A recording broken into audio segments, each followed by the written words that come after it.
පුතේ ඔන්න අදත් ඔයාලගේ ටීචර් ආවා ඔයාලට අද නම් කරන්නේ ලස්සන පාඩමක්. ලස්සනයි කියන්නේ මේකට ඔයාලා ගොඩාක් ආස වෙයි නේද? ටීචර් ඊයේ කිව්වා නේද ඔයාලට වදමලක් හොයාගන්න කියලා. කො ක්ලාස් එකටම හැමෝම අරන් ආවද? හරි. එහෙනම් අද මගේ පුතාලට කියලා දෙන්න යන්නේ මලක තියෙන කොටස් මොනවාද කියලා. ඒ කියන්නේ පුතේ දැන් මේ අපිව ගත්තට පස්සේ අපෙත් තියෙනව නේද මේ ශරීරයේ එක එක කොටස්. ඇස් දෙක තියෙනවා, කන් තියෙනවා, නහය තියෙනවා, කට තියෙනවා නේද? මේ අත් තියෙනවා නේද? කො හැමෝටම අත් තියෙනවනේ. කො උස්සලා පෙන්නන්න බලන්න. අන්න ඒකනේ. අත් තියෙනවා. අන්න ඒ වගේ අපේ ශරීරයේ කොටස් තියෙනවනේ. අන්න ඒ වගේම පුතේ මලකත් කොටස් තියෙනවා. හරිද? දැන් මගේ පුතාලා මලක් ගෙනාවනේ නේද? හරිද? ටීචර්ත් ඔන්න හොයාගත්තා මලක්. හරිද? ටීචර්ගේ මලේ නම් කොලයකුත් තියෙනවා. හරිද? මේක මේ කොලයක්. නැත්තම් පත්‍රෙකුත් තියෙනවා. හරිද? පත්‍රය ඕනේ අපිට අද අපි ඉගෙන ගන්න මොනවාද? මලක කොටස්. හරිද? පුතේ මම පුතාලට වදමලක්ම ගේන්න කිව්වේ ඇයි කියලා චුට්ටක් හිතුවද? අනිත් ඒවත් මල්නේ පුතේ නේද? ඒ මල් වලත් ඉතින් තියෙන්න ඕන. ඒ මලෙත් කොටස් තියෙනවනේ. මං කියන්නම් ඇයි වදමලක්ම ටීචර් ගේන්න කිව්වේ කියලා. හරිද? පුතේ වදමල් වල මලක තියෙන්න ඕන හැම කොටසක්ම තියෙනවා. හරිද? සමහරක් මල් වල පුතේ මලක තියෙන්න ඕන හැම කොටසම නැහැ. හරිද? වදමල් වල තියෙනවා, තව නාමල් වල තියෙනවා, සල් මල් වල තියෙනවා, කිරිද්ද කියලා જાතියක් අහලා තියෙනවද? අන්න ඒ මල් වලත් තියෙනවා. මෙන්න මේ මල් වර්ග හතරේ තමයි මලක තියෙන්න ඕන සියලුම කොටස් අපිට එක මලකින් හඳුනා ගන්න පුළුවන් වෙන්නේ. නැත්තම් පුතේ ඔය අනිත් මල් ගත්තට පස්සේ අපිට මල් දෙක තුනක් අරගෙන තමයි ඔයාලට මට මේක කියලා දෙන්න වෙන්නේ. ඒ නිසා තමයි මං කිව්වේ වදමලක්. නාමල් සල්මල් හොයාගන්න අමාරුයිනේ නේද? වදමල් කියන එක හොයාගන්න පුළුවන් නේද? පාරේ අයිනේ හැමතැනම තියෙනවා. සමහරක් ගෙවල් වලත් තියෙනවානේ නේද? ඒක තමයි මං කිව්වේ වදමල හොයාගන්න කියලා. ඔන්න ඇයි ටීචර් වදමලක් අරන් එන්න කියලා කිව්වේ ඇයි කියලා කවුරු හරි අහුවොත් මොකද කියන්නේ? වදමලක තමයි මලක තියෙන හැම කොටසම තියෙන්නේ නේද? ඒ වගේ තව මල් වර්ග කියන්න බලන්න. නාමල්, සල්මල්, කිරිද්ද. හරිද? ඇයි අනිත් මල් වල කොටස් නැද්ද? තියෙනවා. හැබැයි ඔක්කොම කොටස් ටික අපිට එක මලකින් අඳුර ගන්න බෑ නේද? මගේ පුතාට ඔක්කොම එකකින් කියලා දෙන්න ඕන නිසා තමයි ටීචර් වදමලක් ගේන්න කිව්වේ. හරිද? ඔන්න දැන් අපි මලේ කොටස් ටික ඉගෙන ගන්න යන්නේ. හරිද? ඔයාලා චූටි බ්ලේඩ් එක ගෙනාව නේද? තියෙනව නේ ළඟ. හරි. ඔන්න පුතේ මේ තියෙන්නේ වදමල. හරිද? එතකොට මගේ පුතාලට පේනවනේ මෙන්න මේ තියෙන්නේ මොනවාද පුතේ වදමලේ? මේ තැඹිලි පාට ලස්සන වර්ණවත් පාටක් තියෙන මොනවාද මේ? පෙති නේද? වදමලේ පෙති තමයි පුතේ මේ තියෙන්නේ. එතකොට මේක මොකද්ද? මේ ටීචර් අල්ලන් ඉන්නේ වදමලේ නටුවෙන් නේ. එතකොට මේ තියෙන චූටි පාත්‍ර මේ කොළ පාට ඒවා මොනවාද මේ? මේ වදමල පුතේ වහගෙන ඉන්නව නේද? ඒ කියන්නේ ආවරණය කරගෙන ඉන්නව නේද මේ කොළ වලින්? එහෙනම් මේවා මොනවා කියලාද කියන්නේ? ආවරණ පත්‍ර කියලාත් කියනවා. නැත්තම් මණි පත්‍ර නේද? මණි පත්‍ර කියලා තමයි මෙන්න මේවට කියන්නේ. හරිද? ඊට පස්සේ මෙන්න මේ උඩ තියෙනව නේද ටිකක් ලොකුවට මේ වගේ නිකන් අගිස්ස නිකන් පිටි වගේ නිකන් අමුතු කුඩු එකක් තියෙන එකක්. මේ ලොකුවට තියෙන ඒවා ටික මේ කොනේම මොනවාද මේ?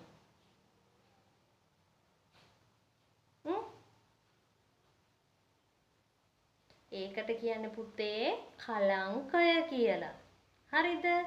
එතකොට පුතේ මෙන්න මේවට කියන්නේ මොකද්ද? ඊට පහලින් තියෙන මේ චූටි කෙඳි වගේ ඒවට. ඒවා තමයි රේණු. හරිද? එතකොට මෙන්න මේ දිග නටුව මොකද්ද? මොකද්ද? කීලය කියන්නේ අන්න ඒකට. හරිද? දැන් පුතේ අපි ඔය සාමාන්‍යයෙන් මලක් දැක්කහම අපිට පේන ටිකනේ කිව්වේ. හැබැයි පුතේ මලක තව ඇතුලේ කොටස් වර්ගයක් තියෙනවා. හරිද? ඔන්න ටීචර් එක පෙන්නන්න මෙන්න මේ මලේ පෙති ටිකක් ගලවනවා. ඔන්න එකක් ගැලවුවා. දෙවෙනි එකත් ගැලවුවා. හරිද? මගේ පුතාලත් ගලවන්නකෝ. ඔයාලා අතේ තියෙන මලේ. හරිද?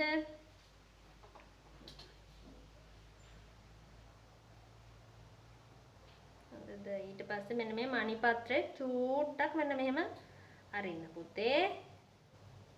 හරිද? ටීචර් ළඟ නම් චූටි පිහියක් තියෙනවා. ටීචර් එකෙන් පොඩ්ඩක් මේක මෙහෙම අයින් කරගන්නවා. හරිද?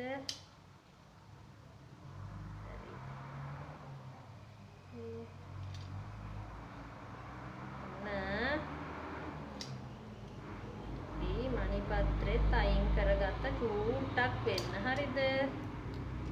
නැත්තම් පේන්නේ නැහැ නේද? දැන් පේනවද? පුතේ මෙන්න මේ මෙතන තියෙනව නේද පොඩි නිකන් බණ්ඩියක් වගේ කොටසක්. මගේ පුතාලගේ මල් පෙන්නන්න බලන්න. ඔන්න ඔගේ පුතේ මෙන්න මේ හරිය බලන්න පොඩි බණ්ඩියක් වගේ ගෙඩියක් තියෙනව නේද? ඒ මොකද්ද? ඒක තමයි පුතේ ඩිම්බ කෝෂය කියන්නේ. හරිද? මලක තියෙන අනිත් තවත් කොටසක් තමයි මොකද්ද? ඩිම්බ කෝෂය. හරිද? අපි මෙන්න මේ ඩිම්බ කෝෂය චූට්ටක් කපා ගන්නවා. කපලා ඒකෙන් පොඩි කොටසක් අයින් කරගන්නවා. හරිද? අන්න මගේ පුතාලත් පොඩි කෑල්ලක් මේ ටීචර් කැපුවා වගේ පේනව නේද? මේ වගේ පොඩි කොටසක් මෙන්න මෙහෙම අයින් කරගන්න.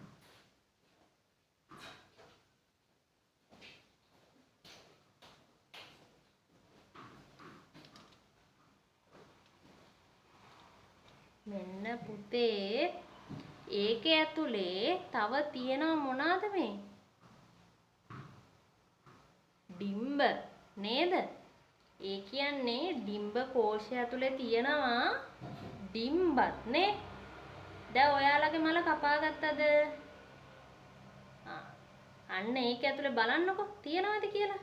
පොඩි නිකන් ගෙඩියක් වගේ එකක් ටිකක් තද එකක් තියෙනව නේද? අන්න ඒකට කියන්නේ පුතේ අපි මොකද්ද? ඩිම්බ කියලා. හරිද? හරි. දැන් ඔන්න මලේ තිබ්බ ඔක්කොම කොටස් ටික ටීචර් පුතාලට කියලා දුන්නා. හරිද? දැන් අපි මේක ඇදගෙන පොතේ නම් කරමු නේද? මගේ පුතාලා දැන් ඇඳගත්තා නේද? අන්නේ ඇඳගත්ත රූපේ තමයි දැන් නම් කරන්න හදන්නේ. හරිද? දැන් අපි මේ මලෙන් හොයාගත්තු ටික තමයිනේ. මලේ හොයාගත්ත මලේ තිබ්බ කොටස් ටික. අන්න ඒ ටික තමයි අපි දැන් නම් කරන්න යන්නේ. ඔන්න පුතේ මුලින්ම හම්බෙන්නේ මොනවාද අපිට? ටීචර් කිව්වේ මේ මෙතන තියෙන්නේ මොනවාද මේ? කලංකය.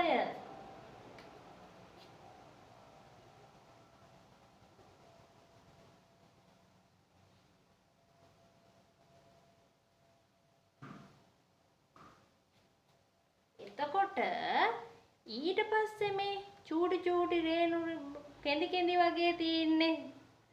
ඔන්න ටීචර් කටින් පිට උණා එක. කෙඳි වගේ තියෙන්නේ මොකද්ද? රේණු. පුතේ කලංකයට වඩා රේණු චූටි ගොඩක්. නිකන් කෙඳි වගේ තියෙන්නේ. හරිද? හරි. ඊට පස්සේ මේ මොනවාද? මලේ පෙති නේද? මල් පෙති.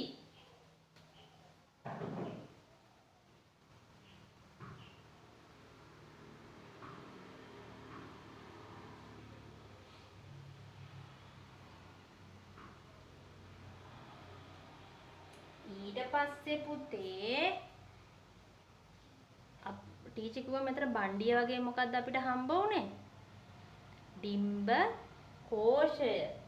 මෙන්න මේ දැක්කද මේ බණ්ඩිය වගේ කොටස ඩිම්බ කෝෂය.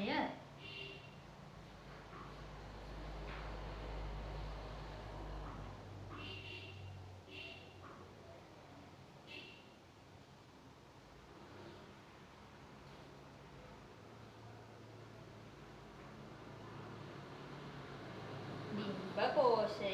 එතකොට පුතේ මෙන්න මේ රේණුයි කලංකයි තියෙන මෙන්න මේ උඩ තියෙන දිග නටුව මොකද්ද? කීලය කියන්නේ අන්න ඒකට. මෙන්න මේකට.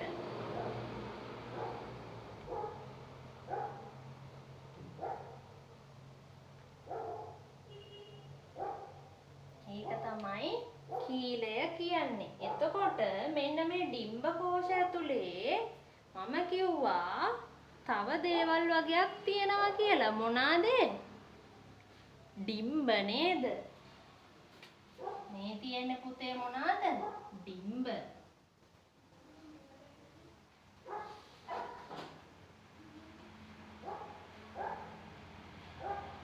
හරිද? ඔන්න ඒ ඔක්කොම ඉවර වෙලා මලේ මෙන්න මේ චූටි පෙති වලට ටීචර් මොකද්ද කිව්වේ? මණිපත්‍ර කියලා නේද? මේ තියෙන්නේ පුතේ මණිපත්‍ර.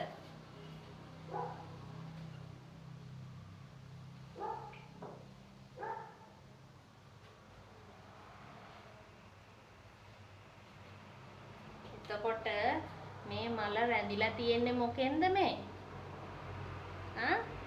මල රැඳිලා තියෙන්නේ මලේ තියෙන නටුවෙන් නේද? එතකොට මේ තියෙන්නේ මලේ නටුව.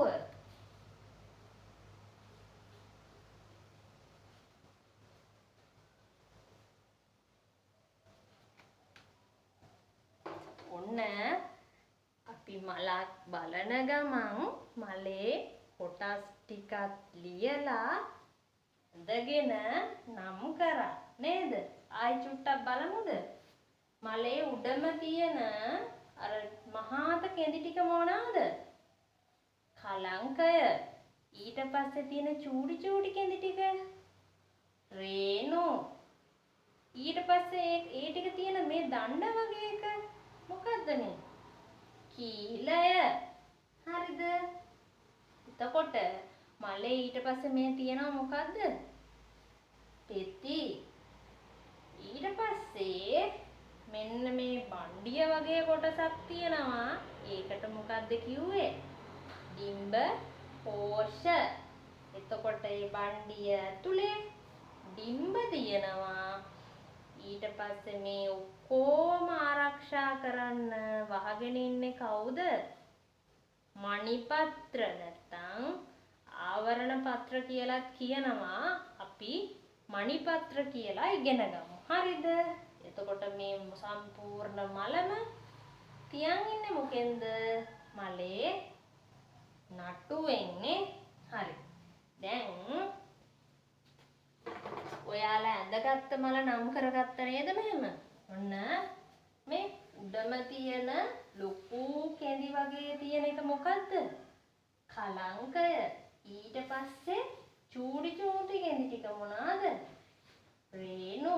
එතකොට මේ කලංකයයි රේණුයි දෙකම දරාගෙන ඉන්න මෙන්න මේ නටුව වගේ එක මොකද්ද? මේ දණ්ඩ. ඒක කීලය. ඊට පස්සේ ඒක වහගෙන ඉන්නවා ලස්සන පෙති ටිකක් නේද? ඊට පස්සේ මේ පණ්ඩිය වගේ තියෙන්නේ මොකද්ද? ඩිම්බ ඩිම්බකෝෂ. ඩිම්බකෝෂ ඇතුලේ තියෙනවා ඩිම්බ. ඊට පස්සේ අපි දන්නවා මෙන්න මෙහෙම චූටි කොළ පාට නිකන් පත්‍ර වගේ දෙයක් තියෙනවා. ඒවට කියන්නේ මණි පත්‍ර. මේ මල තියාගෙන ඉන්න දණ්ඩට මොකද්ද කියන්නේ? නටුව කියලා. තේරුණා නේද? එතකොට ඔයාලා අද ඉගෙන ගත්තේ මලක තියෙන සම්පූර්ණ කොටස් ටික. දැන් ආයි ටීචර් අහනවා ඇයි ටීචර් වද මලක්ම ගේන්න කිව්වේ? කියන්න බලන්න. අන්න හරි. ඇයි? සම්පූර්ණ මලක කොටස් ටික අපිට එකම මලකින් ඉගෙන ගන්න ඕන නිසා තමයි වදමල ගේන්න කියලා කිව්වේ. මොකද වදමලේ මලක තියෙන්න ඕන සම්පූර්ණ කොටස් ටික තියෙන නිසා. එතකොට ඒ වගේ තියෙන තව මල් වලට උදාහරණ කියන්න බලන්න. හරි. නාමල, කිරිද්ද, තව එකක් තිබ්බා සල්මල. අන්න හරි. ඔන්න ඔය මල් ටිකේ තමයි පුතේ මල් වල තියෙන්න ඕන සියලුම කොටස් ටික අපිට බලා ගන්න පුළුවන්. අනිත් මල් වලත් කොටස් තියෙනවා හොඳේ. නැත්නම් ඉතින් ඒක මලක් වගේ පේන්නේ නෑනේ නේද? හැබැයි ඒකේ අර තියෙන්නේ කොටස් පොඩි ප්‍රමාණයක්. ඔක්කොම කොටස් එකම මලක නෑ. ඔක්කොම කොටස් තියෙන එකම මල් වර්ග ටික තමයි වදමලයි, නාමලයි, සල්මලයි, කිරිද්ද මලයි. හරිද? ඔන්න ඔය මල් ටික ගත්තාම ටීචර් මේ උගන්වපු ඔක්කොම කොටස් ටික ඔයාලට බලා ගන්න පුළුවන්. හරිද? ඔයාලා දැන් ගෙදරදිත් මොකද? මේ මල් ටිකක් හොයාගෙන කපලා කරලා බලලා මේවා තීනවද කියලා බලන්න ඕන. හරිද? හරි. අද පුතේ එහෙනම් ඔන්න ටීචර්ගේ පාඩම දැන් මෙතනින් අවසන් කරනවා. අද කරපු පාඩම තේරුණාද? ආසාවෙන් නේද කරේ? එහෙනම් අදට ටීචර් ගිහින් එන්නම් ආය ලස්සන පාඩමක් අරගෙන. හරිද? එහෙනම් පරිස්සමෙන් ඉන්න. ආයිබෝවන්.